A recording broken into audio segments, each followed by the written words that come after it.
Welcome to the third episode in our 4-part series on New Age spirituality.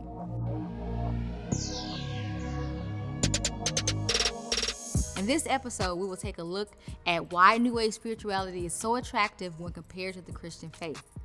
As we discussed in the first episode, New Age spirituality does not have any strict set of rules or regulations. This framework allows for those that subscribe to it to make of it whatever they desire. One can pull from any religion and create a version of spirituality that fits their personal preferences. Essentially, instead of being conformed to God's image and submitting yourself to His expectations for His children, they get to conform their version of God to their liking. When contrasted to the tenets and lifestyle parameters that are essential to the Orthodox Christian faith, New Age spirituality is viewed as more palatable. The goal of New Age spirituality is to quiet the bickering between different religions regarding which figure is truly God. In this framework, all paths leads to God, and no one is forced to pick a side. There is no defined moral standard and no talk of sin or the consequences of it.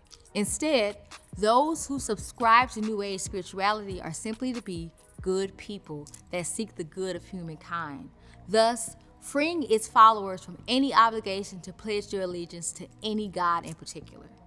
Another reason why New Age spirituality is so attractive is because it encourages its followers to design the life that they want.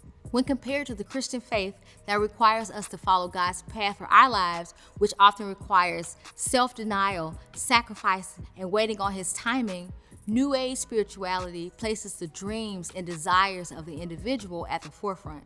Additionally, it seeks to remove the creative power from God by encouraging its followers to manifest their own destiny.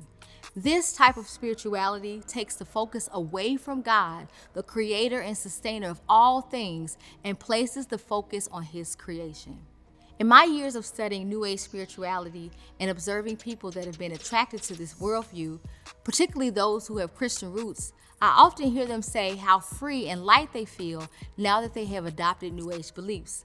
This false sense of peace has deceived them. In reality, they only feel light because they have laid down their cross. And that is what is so dangerous about this ideology.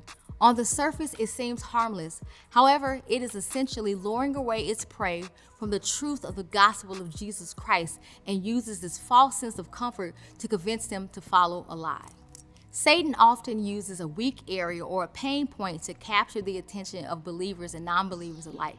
He sees their deep desire for companionship or their need for money, and even uses their impatience while waiting on God to gain access to them. He uses situations like this to encourage them to take matters into their own hands by turning to practices like manifestation.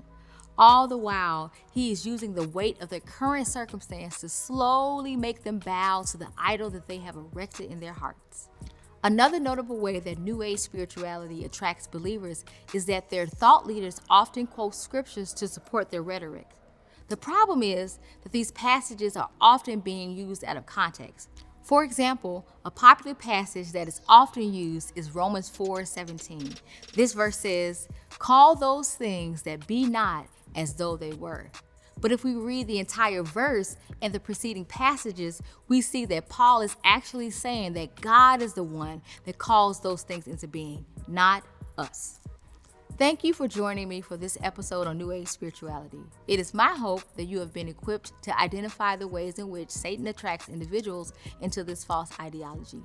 Join me next week for the fourth and final episode where we'll discuss the Christian response to New Age spirituality.